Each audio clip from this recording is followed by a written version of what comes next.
Boa noite, meus amados irmãos. É um prazer novamente estar aqui com os irmãos para a gente falar da Bíblia, continuar nosso estudo bíblico. Semana passada nós estudamos as cartas, paulinas e dando prosseguimento a esse estudo do Novo Testamento. Agora nós iremos estudar as cartas gerais, né? Então, se semana passada nós vimos as 13 cartas as quais o apóstolo Paulo havia escrito no Novo Testamento, hoje nós veremos as cartas que Paulo não escreveu. Então serão cartas que serão redigidas por outros autores e agora nós iremos ver um pouquinho sobre elas, né? Ter um panorama. Então, mais uma vez, boa noite e vamos conversar um pouquinho sobre essas epístolas que também são chamadas de epístolas universais, epístolas católicas do Novo Testamento, porque, não sei se os irmãos sabem, católico significa universal.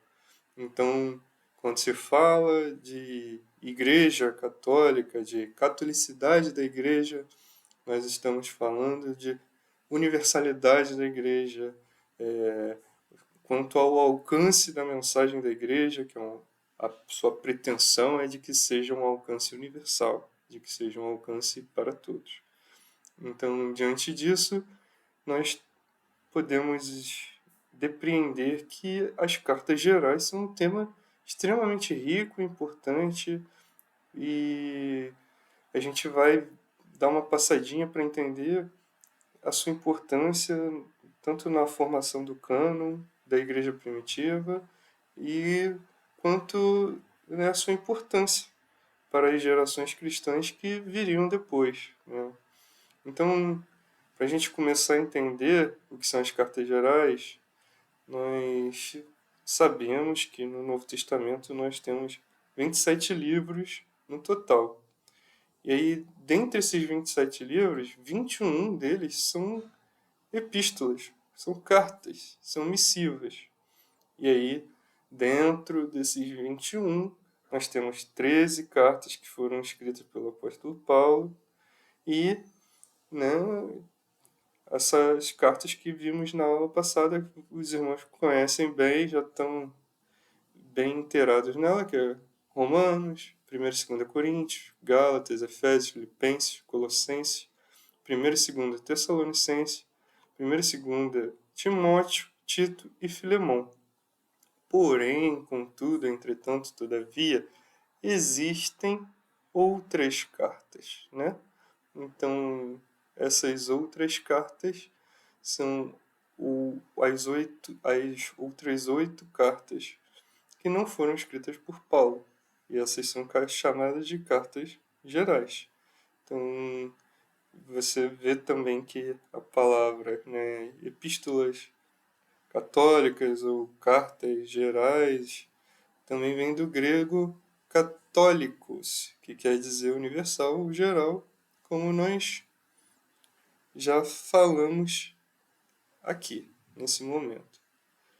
E esse termo ele foi usado por Eusébio, e ele viveu ali, né, por volta do século 2 depois de Cristo, 2 a 3 depois de Cristo. Então, bastante tempo depois dos eventos do Novo Testamento. Mas o que faz essas cartas serem tão diferentes ou diferentes das cartas de Paulo, né? Então, a princípio nós temos que o público-alvo delas, dessas cartas, é que acabam sendo o diferencial, sendo aquilo que vai diferenciar as cartas gerais das cartas paulinas, né? Então, o seu público-alvo você tem ali Paulo, por exemplo, seu público-alvo escrevendo a cristãos em Roma, escrevendo a cristãos em Corinto, escrevendo a cristãos em Éfeso, escrevendo a cristãos em Gálatas, os cristãos da região da Galácia. E aí você tem, cada uma dessas cartas tinha um contexto que ele era muito específico, né, lidando com problemas específicos daquela comunidade. Já as cartas gerais não, elas têm um público amplo, né? Foram feitas, foram escritas para a igreja em geral, não para uma igreja local específica para tratar de situações específicas de uma igreja. Então, elas contêm normalmente mensagens de exortação, de ensinamento, de encorajamento, que se aplicam a toda a igreja, não apenas a uma comunidade particular. Né? Essas cartas tratam de questões comuns a todos os crentes de todas as épocas. Elas falam sobre sofrimento e perseverança, como permanecer firme na fé e quando estamos passando por dificuldades, por exemplo, né? Falam sobre obediência e pureza da fé. Elas falam sobre como manter nossa crença limpa e verdadeira. Falam sobre oposição a falsos mestres, como resistir a ensinos que se desviam da verdade bíblica. Né? Por isso que elas formam, junto com as epístolas paulinas, um conjunto, né, teológico completo da fé cristã. E aí, agora a gente vai, né, tendo esse en passant aqui, a gente tem todo esse enredo inicial, agora a gente pode é, adentrar propriamente em cada uma dessas cartas, né? Então, diante de tudo que a gente falou aqui, a gente vai poder se adentrar agora, mais especificamente, em Hebreus. Vamos falar um pouquinho da carta aos Hebreus, né? Hebreus a gente vai começar a falar, é a primeira dessas 8 cartas, que são cartas, epístolas gerais, e Hebreus é um livro muito especial, é um livro muito único entre as cartas gerais. O tema central de Hebreus é a superioridade de Cristo, né, e a perseverança da fé. O autor quer sempre mostrar para os seus leitores que Jesus é superior a tudo e a todos, é superior aos anjos, superior a Moisés, superior ao sacerdócio levítico, superior ao sistema sacrificial, né, do Antigo Testamento. Tudo no Antigo Testamento era sombra e figura. Jesus é a realidade, é o cumprimento de tudo. Né? Então, a gente consegue ver Hebreus fazendo sempre um paralelo com Levítico. Então, se ali em Levítico você tem a instituição de todo aquele ornamento, de toda aquela liturgia, de todo aquele tratamento ali, de todas as leis, as cerimônias, de todos os ritos litúrgicos, em Hebreus vai apontar para quem, na verdade, é o fim de tudo isso, que é Cristo. Então, Hebreus vai dizer assim: olha, tudo aquilo que vocês fizeram lá em Levítico, tudo aquilo que vocês criaram lá em Levítico, era para dizer para vocês sobre Jesus, para dizer para vocês sobre Cristo, né? E agora aqui a gente tem um grande mistério no livro de Hebreus, que é sobre a sua autoria, porque ninguém sabe quem escreveu o livro de Hebreus. A resposta é que é uma grande incógnita. Muitos atribuem a autoria do livro de Hebreus ao apóstolo Paulo, muitos outros, né, tentam identificar com outros autores, mas não é possível precisar a autoria desse livro, né? E a resposta honesta que a gente tem a dizer sobre o livro de Hebreus é que, sobre sua autoria, que nós não sabemos. Não sabemos quem é o autor do livro de Hebreus, né? E isso é muito incomum, porque todas as outras cartas do Novo Testamento começam identificando quem é o autor. Paulo sempre começava suas cartas dizendo, né, Paulo, servo de Jesus Cristo, apóstolo por vocação, e Tiago começava também suas cartas dizendo, Tiago, servo de Deus e do Senhor Jesus Cristo, né? Pedro começava também, Pedro, apóstolo de Jesus Cristo, mas Hebreus começa simplesmente com Deus e vai dizendo que Deus falou em várias ocasiões e de várias maneiras, falou antigamente, né, aos pais pelo profeta, mas nada sobre quem está escrevendo. Então isso gera uma grande incógnita sobre a sua autoria. E a gente, quanto à afirmação de que seria o apóstolo Paulo, isso é muito mais voltado para uma tradição ocidental, cristã, que tenta atribuir a Paulo a sua autoria de Hebreus, mas que é extremamente questionável, né? Você vê várias diferenças na linguagem de Hebreus com a linguagem de Paulo, você vê traços de diferentes estilos linguísticos entre o estilo paulino e o estilo de Hebreus.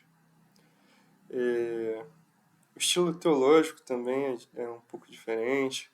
Algumas pessoas acabam também sendo sugeridas como autores alternativos, como, por exemplo, o Barnabé, que era um levita e podia ter um conhecimento profundo do sistema sacerdotal. Apolo, que era um judeu de Alexandria muito eloquente, bem versado nas escrituras, né?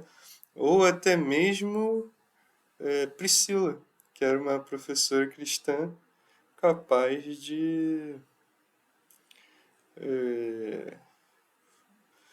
junto com seu marido, Áquila, né, poderia ter sido um dos escritores. Mas isso é tudo muito especulativo, como eu já disse. E a bem da verdade é que Deus não permitiu que nós soubéssemos quem foi de fato o autor do livro de Hebreus. Quanto aos destinatários do livro de Hebreus, nós sabemos que Hebreus foi escrito para cristãos judeus que estavam passando por dificuldades e corriam o risco de abandonar o cristianismo e voltar ao judaísmo. Provavelmente eles estavam ali sofrendo perseguições por causa de sua fé em Jesus e estava, né, sendo tentado a voltar para a religião de seus pais, que era mais segura socialmente, né?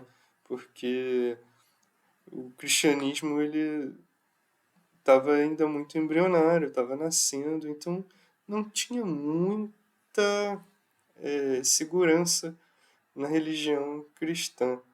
Então o judaísmo era um espaço de acolhimento social e de pertença, né, de pertencimento a uma religião.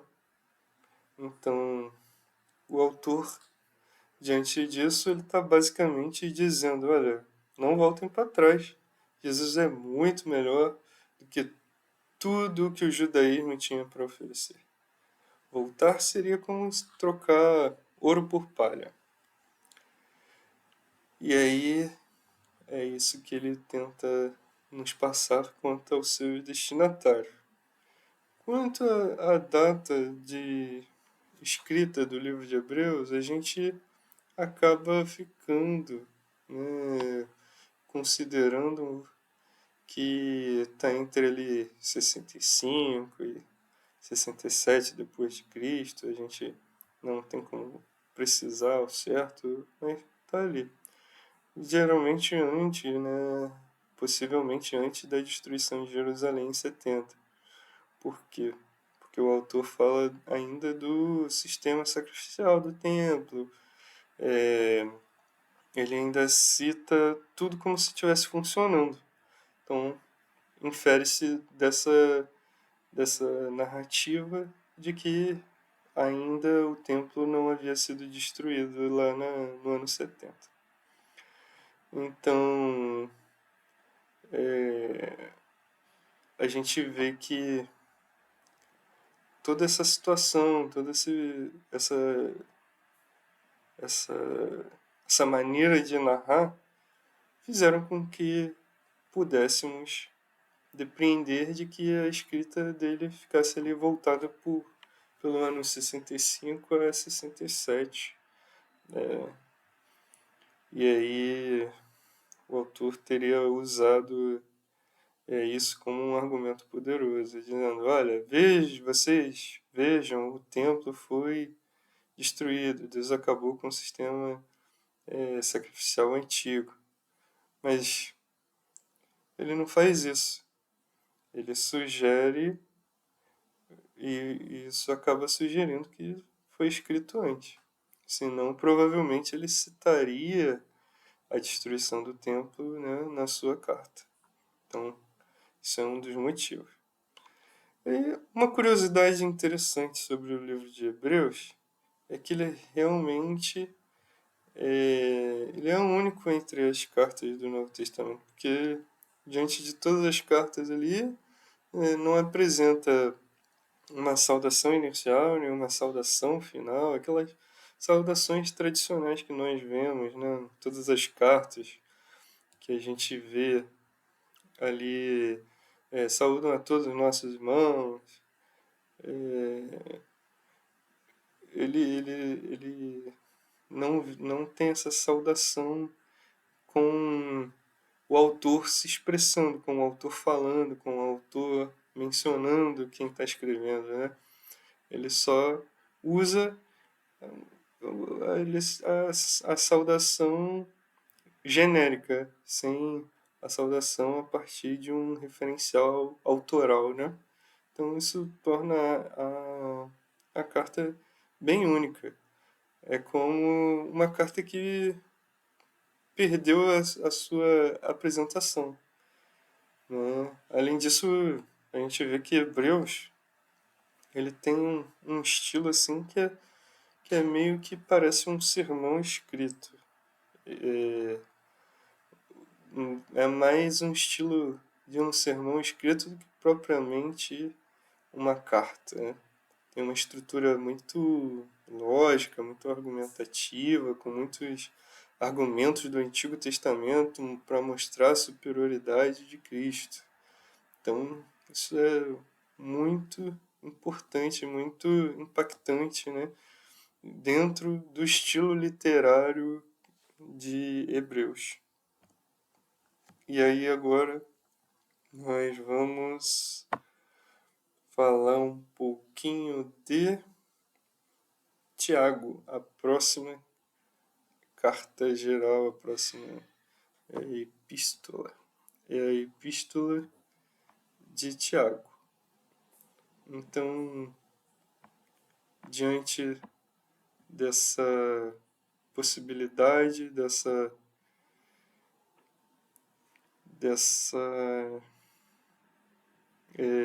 como eu vou te dizer, diante dessa situação, agora a gente consegue falar um pouquinho sobre a epístola de Tiago, que é mais ou menos um pouco contra tem um pouco de contrassenso nela, porque ela é uma epístola que foi muito rejeitada, né?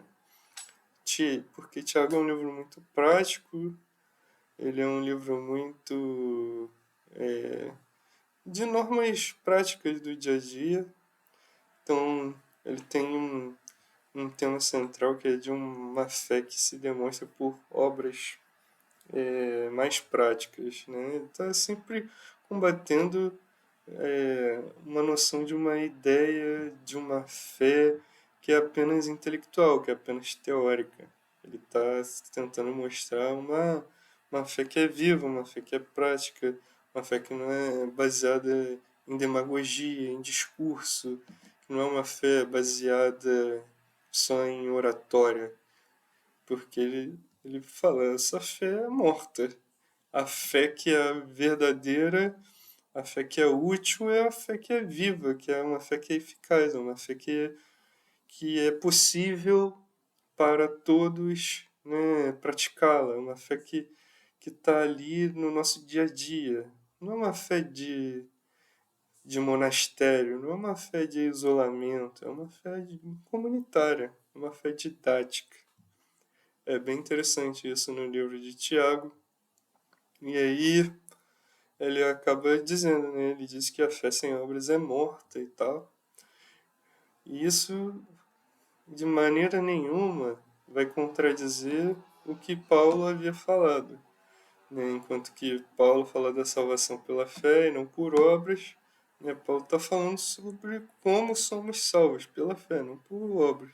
E Tiago está falando sobre como a verdadeira fé se manifesta, que é através das obras. São dois lados de uma mesma moeda, né?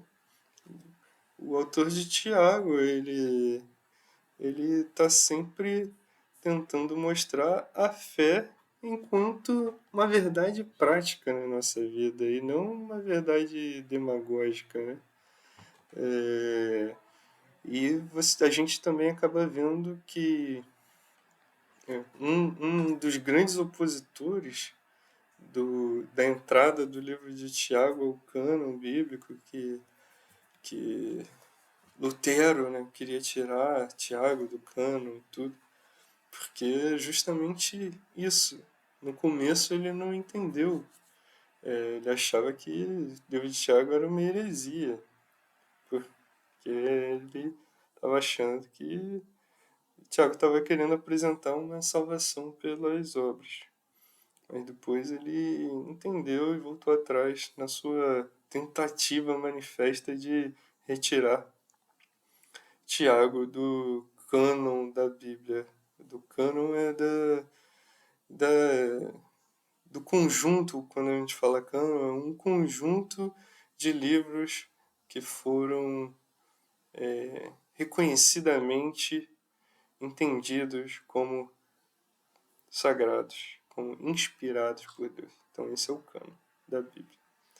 Então, no livro de Tiago, o autor é Tiago. Ele é identificado no primeiro versículo lá, Tiago, servo de Deus e do Senhor Jesus Cristo, né? E aí a gente pensa assim, mas qual Tiago? Tinham tantos Tiago na Bíblia? É verdade, tinham vários Tiagos. Muito provavelmente é o Tiago que a gente fala aqui, é o Tiago, irmão de Jesus. Porque havia o Tiago, que era o filho de Zebedeu, irmão de João. Havia o Tiago, filho de Alfeu. Havia o Tiago. É, tinha, tinha um, um outro Tiago que agora eu me esqueci.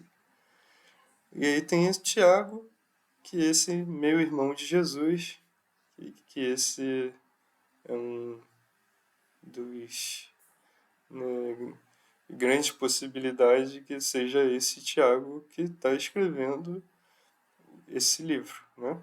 E Tiago, só por curiosidade, é um nome grego para o nome dele, que na verdade é Jacó. Então, Jacó é o nome de Tiago. Então, se a gente pegar os textos para a gente ler no original, a gente vai ver lá que está escrito Jacó e não Tiago. Ah, mas como é que ficou Tiago? Então, vários processos linguísticos, né, de formação do nome. Então, você tem que quando foi levado os textos para a região que é mais hispânica, né? O Jacó ficou Iacó. Aí depois fizeram Sant Iacó, se transformaram em Santo Iacó. Aí depois, com as variações linguísticas, virou Santiacó, de tanto falar, né, o fonema, aí virou Santiacó. Aí depois foi reduzida a Tiago. no final das contas.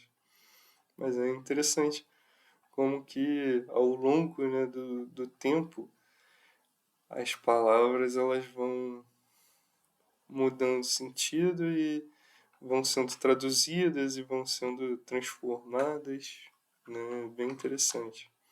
Então, só a título de curiosidade, Tiago, o nome na verdade é Jacó, né?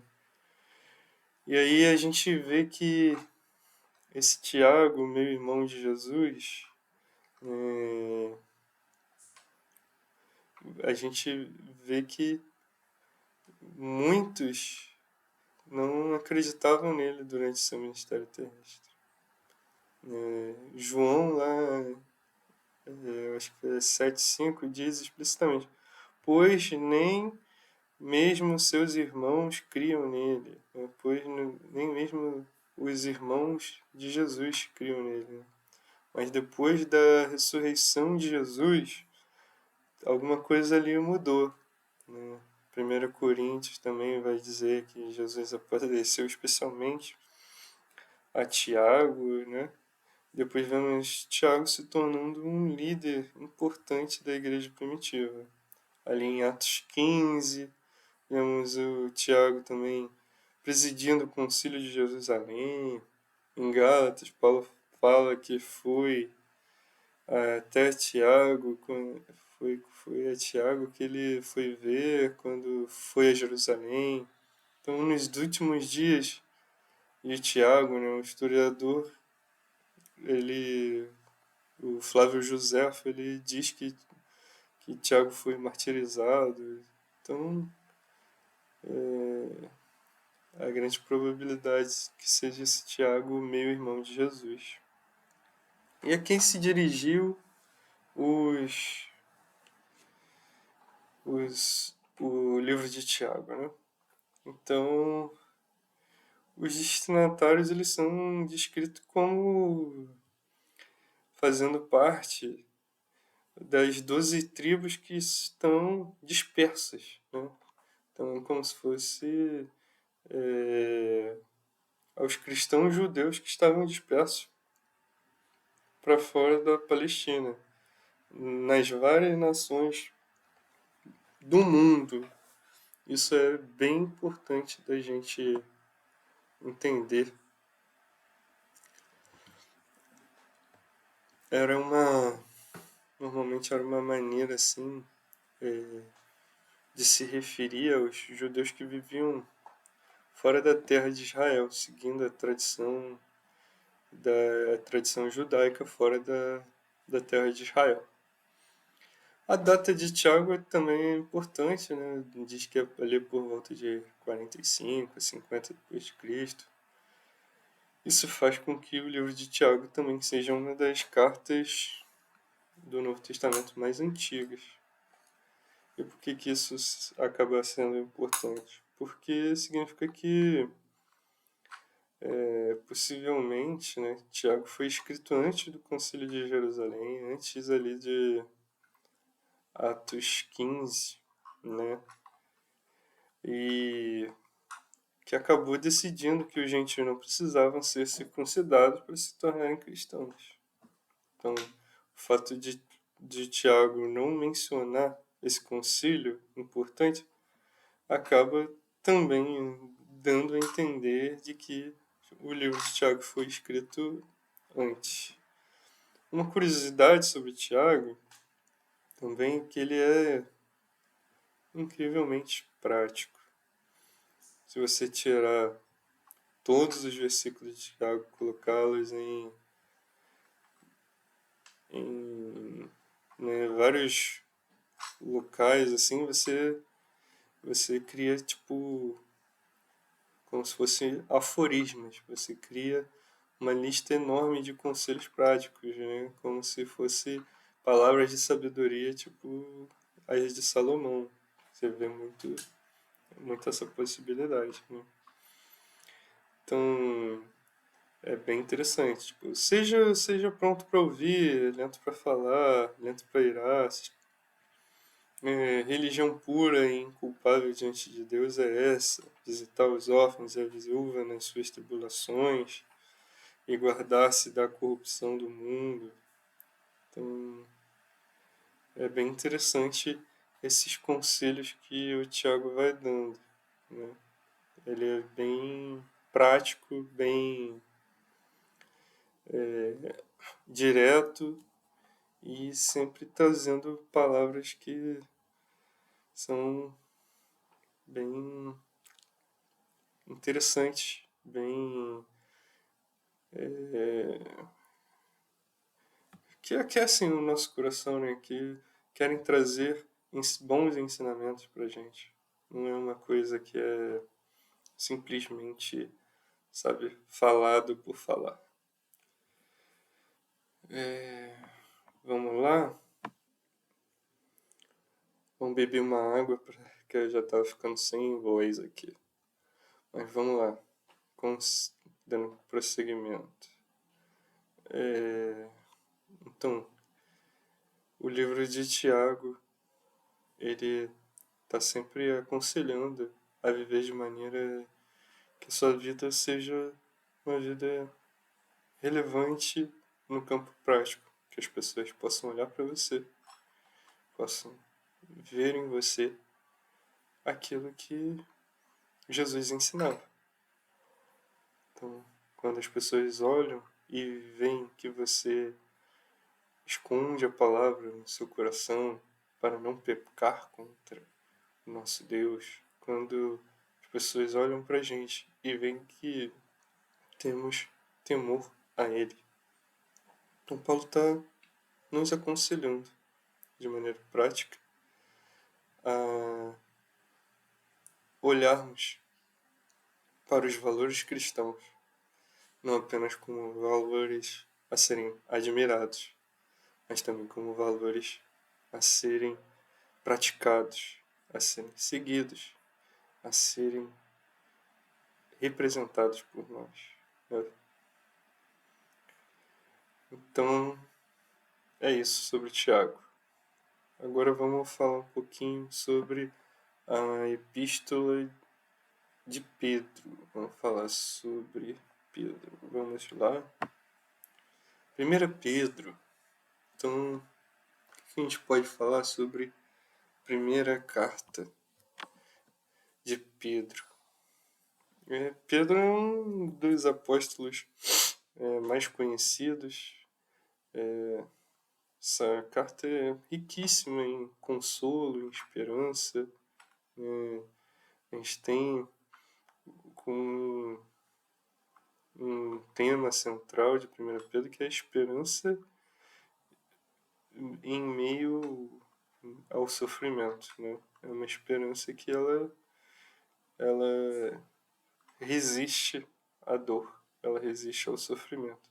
Então Pedro está escrevendo para cristãos que estão passando por dificuldades e perseguição, e ele quer encorajá-los a permanecerem firmes na fé.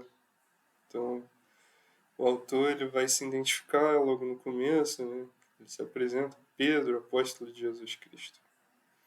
Então, esse é o Simão Pedro, o pescador da Galiléia que se tornou um dos 12 apóstolos, né? Ele que andou sobre as águas, aquele mesmo que negou a Jesus 3 vezes, mas que foi restaurado de uma maneira tão bonita, né? E se tornou um dos grandes líderes da igreja, um líder fantástico da igreja primitiva. O destinatário de 1 Pedro são os descritos como os forasteiros da diáspora, os estrangeiros dispersos,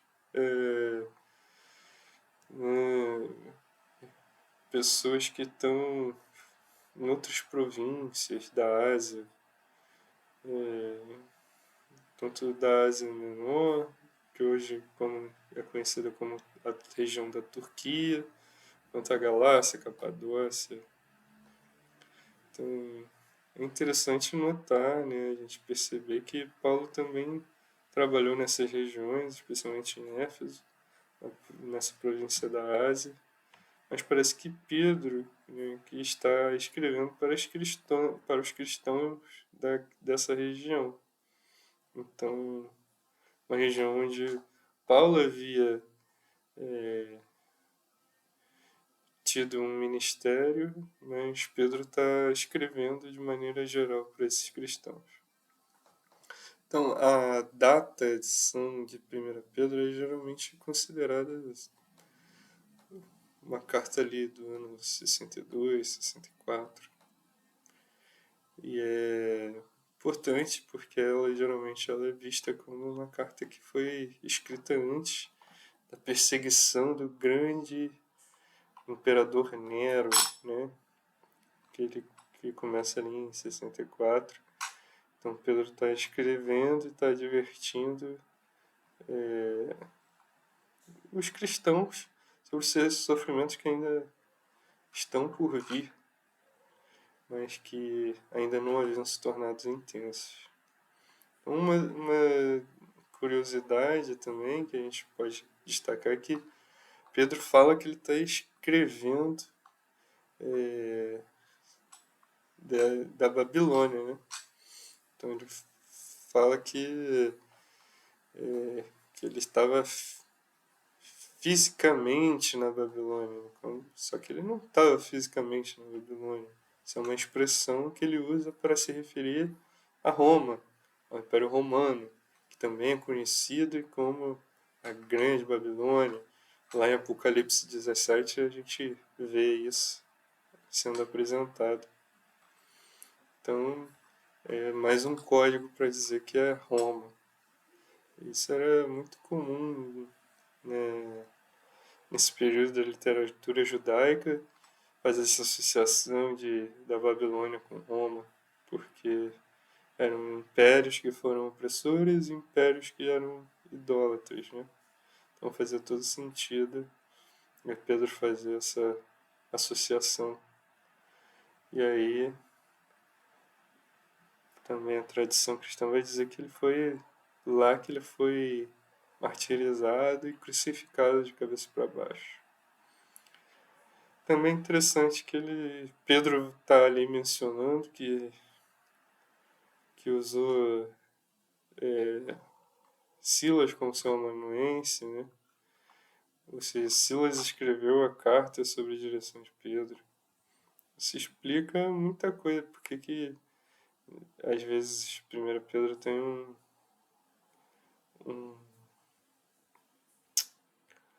um traço mais elegante na escrita por conta do trabalho ali de Silas. Porque sabemos que Pedro ele era um pescador, que ele não era muito letrado, muito estudado, então ele usou um amanuense que tinha essa capacidade, que tinha essa habilidade para poder transmitir a mensagem. E aí a gente acaba chegando também na segunda epístola de Pedro. Tem a primeira carta de Pedro e tem a segunda carta de Pedro, né? Então essa segunda é uma carta que ela é bem diferente de 1 Pedro. Então, enquanto 1 Pedro é sobre consolo, sobre esperança, sobre fortalecimento, ali 2 Pedro é um alerta sobre o combate aos falsos ensinos, sobre crescer na fé e no conhecimento, alertando sempre contra os falsos mestres, né? Pedro identifica claramente como sendo ali se identifica claramente como sendo ali um apóstolo de Jesus, e ele deixa bem claro que ele é o mesmo autor de 1 Pedro. Ali os destinatários são os mesmos de 1 Pedro, em geral, ali dessa mesma região da Ásia Menor, e a data que 2 Pedro foi escrito e normalmente é considerado pelo volta do ano 66. Então, o que faz mais ou menos fazer com que essa carta tenha sido o último escrito do Novo Testamento? Isso acaba sendo significativo porque Pedro está praticamente na beira da morte quando ele escreve. E isso é bem interessante, porque a gente pode perceber como Deus guardou Pedro, né? Como Deus preservou a sua vida. Uma curiosidade que a gente pode destacar sobre 2 Pedro é que Pedro declara explicitamente que ele está perto de morrer, ali sabendo que ele em breve também iria estar com o nosso Senhor Jesus Cristo, assim como ele havia mostrado, né? E isso torna a carta assim muito pessoal, muito urgente. É como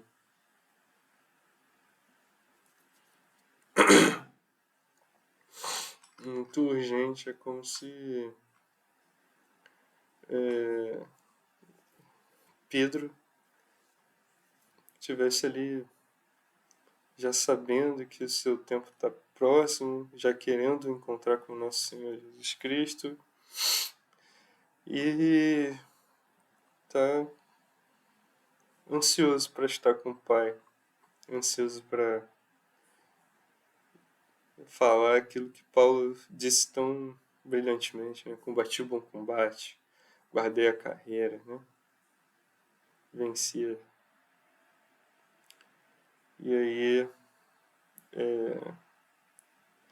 uma curiosidade também de 2 Pedro é que 2 Pedro tem algumas semelhanças muito interessantes com a carta de Judas. Muitos estudiosos também acabam acreditando que Judas usou Pedro como fonte, que ou que ambos usaram uma fonte comum, né? Passagens muito semelhantes entre as duas cartas. E também a gente pode mencionar que 2 Pedro foi uma das cartas mais questionadas na igreja primitiva. Alguns cristãos, antigos, eles duvidavam realmente que tinha sido Pedro que tivesse escrito, porque o grego é bem diferente do grego da primeira carta de Pedro. Mas a maioria acredita, hoje em dia, que foi Pedro, mas que tivessem sido amanuenses, escritores diferentes que estavam ali escrevendo para Pedro.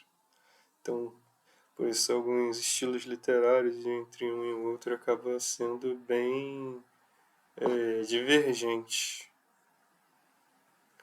E agora, irmãos, vamos falar 2 Pedro, o slide. E agora vamos falar sobre 1 João.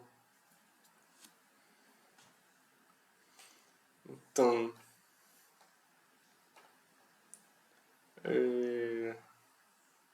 1 João. 1 João é a primeira de 3 cartas. É a maior dessas 3 cartas e é muito importante para a teologia cristã, né? O tema central é amar a Deus e uns aos outros, ter certeza da salvação. João está combatendo uma seita que estava surgindo ali, dos gnósticos, que deviam ter um conhecimento, que diziam ter um conhecimento especial que os tornavam superiores. João está dizendo: não, você não pode ter certeza da salvação, vocês podem conhecer a verdade. E o verdadeiro conhecimento de Deus, ele vai se manifestar ali em amor, né? Então, o autor ele vai se mostrar, vai se revelar, vai fazer uma carta muito bonita, de uma exposição de um amor muito genuíno, muito verdadeiro, muito impactante. Eu gosto muito particularmente dessa primeira carta de João. O autor ele vai se identificar como um ancião ou simplesmente não se identifica, mas a tradição cristã ela vai acabar, né, nos conduzindo a evidências internas que apontam fortemente para João, o apóstolo, o mesmo autor do Evangelho de João e do Apocalipse. Então, esse João, filho de Zebedeu, discípulo amado, que se apoiava no peito de Jesus da última ceia. Esse mesmo João seria o autor de 1 João, assim como do Evangelho de João e assim como do Apocalipse. Os destinatários ali de 1 João não são especificados, é como se fosse uma carta circular ali, como tinha ali também no Apocalipse, né, aquelas cartas das 7 igrejas, são cartas circulares. Para os cristãos em geral, João não diz para a igreja em Éfeso, né, ou para os irmãos em, sei lá, em alguma outra região. Ele simplesmente sai escrevendo. A data de 1 João é geralmente considerada entre 85 e 95 depois de Cristo, provavelmente escrito de Éfeso, onde João passou seus últimos anos. Então, o apóstolo João, ele está ali passando seus últimos anos escrevendo as suas últimas cartas, suas últimas menções, né, as suas últimas palavras. E é bem interessante isso, porque o apóstolo João, para mim, representa uma riqueza incomensurável para a igreja, seus escritos. Né? Ele fala com uma propriedade, com conhecimento, com um amor tão genuíno. Suas palavras, elas ultrapassam a barreira das letras e ela chega com muita força, com muita eloquência ali nos nossos corações. Uma curiosidade sobre 1 João é que não tem saudação inicial nem final, né? Não tem aquela famosa graça e paz. Ele simplesmente começa com aquilo que era desde o princípio, o que ouvimos, o que vimos com os nossos olhos. E é mais um tratado teológico do que uma carta, né? Também tem uma semelhança muito grande com o Evangelho de João, né? Os mesmos temas, as mesmas palavras-chave, o mesmo estilo. Agora, 2 João é muito curta, apenas 13 versículos. O tema é verdade e amor e rejeitar falsos mestres. João se identifica como um ancião, né? O que é já comum porque ele já está ali nos seus últimos anos. Então, o destinatário ali vai ser a senhora eleita e seus filhos. Isso acaba sendo intrigante porque alguns pensam que é uma carta para uma mulher cristã específica, né? Mas a maioria pensa que é uma metáfora para uma igreja local. A senhora seria a igreja e os filhos seriam os membros da igreja. Né? A maioria dos estudiosos hoje eles tendem a pensar que é uma igreja local. Bom, a data é a mesma de 1 João. Ele foi escrito ali pelo ano 85, 95. Temos uma curiosidade sobre 2 João, que é uma das cartas mais curtas da Bíblia, mas com bastante significado, né? Com bastante importância, bastante relevância. E agora, 3 João, é interessante também porque é dirigido a uma pessoa específica, não uma igreja. O tema é sobre apoiar os obreiros fiéis e rejeitar os líderes autoritários. João está lidando com... João ali está lidando com um conflito de uma igreja local, O autor é João, novamente. O destinatário é Gaio, o amado, né? A gente não sabe muito sobre Gaio, mas parece que é um cristão que teve sua importância ali como missionário viajante. A data ali é por volta do ano 90 a 95. E a curiosidade mais famosa de Terceiro João é que é a menor carta de toda a Bíblia em número de palavras, né? Pelo menos no original ali. E é a única carta geral que é dirigida a um indivíduo específico, não uma igreja, a cristãos em geral. E agora, por fim, a gente vai falar sobre a carta de Judas. Judas é uma carta muito urgente e combativa. O tema é batalhar pela fé contra falsos mestres.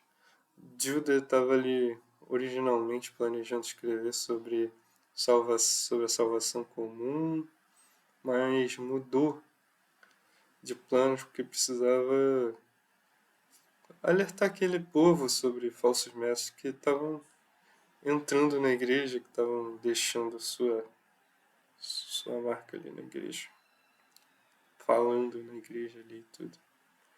Então, ele vai se identificar como Judas, servo de Cristo, irmão de Tiago. Esse é um ponto importante, ele é irmão de Tiago, e nós já sabemos que Tiago era um meio-irmão de Jesus, então também cremos que Judas é o meio-irmão de Jesus. Isso é muito interessante também, porque eles são dois meio-irmãos de Jesus que escrevem duas cartas. Então, ali nas epístolas gerais, né, nas cartas gerais.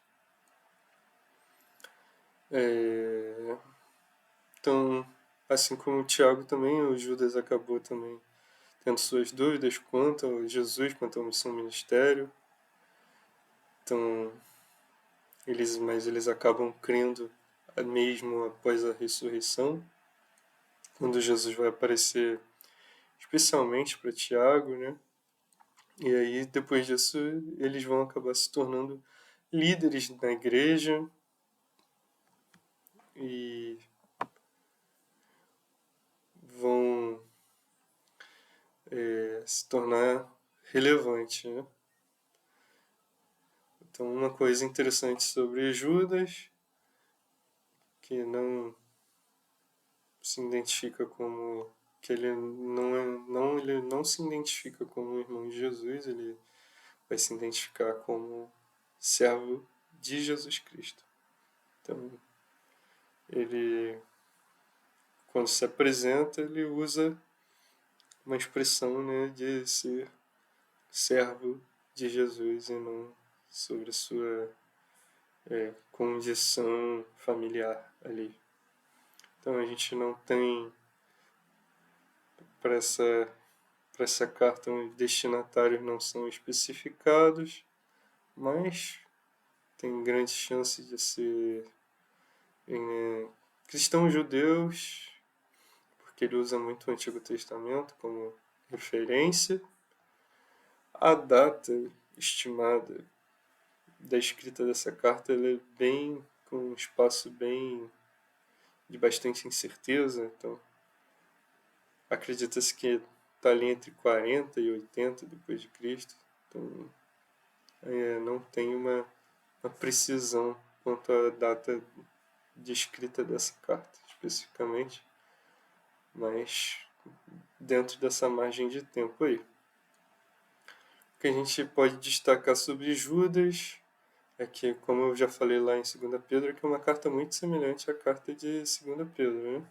Então, passagens muito parecidas, passagens muito próximas, né, com bastante semelhanças. Parece que foram usadas uma fonte comum, né? E Judas também foi uma carta muito questionada pela igreja primitiva, pois ela era muito duvidada quanto à sua autenticidade, né? porque devido ao parentesco próximo de Jesus com Judas, então muitos questionavam sobre a autenticidade dessa carta. E tanto o fato dela estarem nesse lugar de usar exemplos do Antigo Testamento, né, que não estavam muito ali nos escritos padrão. Eles, né, usava textos pseudoepígrafos, né, textos que não eram fontes da própria Bíblia judaica da época, da própria Bíblia do Antigo Testamento. Usava fontes diversas, né? Usava fontes históricas para fazer referências, usava apócrifos, né? Para fazer qualquer tipo de correlação.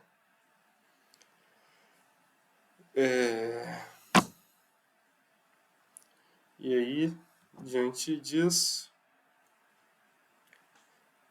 a gente acaba ficando por aqui. Então, a gente termina essa segunda parte aqui sobre as cartas gerais, terminando aqui falando sobre Judas. Espero que vocês tenham gostado, tenham aprendido, tenham despertado interesse, porque isso é bem panorâmico mesmo, tem muitas coisas interessantes, muitas coisas profundas que a gente poderia falar aqui sobre cada um dos livros, e a gente está aqui só dando uma passão para despertar nos irmãos, né? A gente está tentando trazer também um nível de aprofundamento, mas que possa despertar nos irmãos a vontade, o desejo de se aprofundar mais nas escrituras, mais no estudo da palavra, mais na leitura da Bíblia e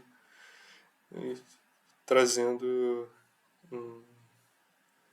uma maior riqueza de detalhes, mas que também, né, não conseguimos aqui, devido ao tempo e espaço, ter aquela dimensão de profundidade que a gente possa, né, que só você no seu quarto, na sua casa, que só você na sua leitura diária vai conseguir ter.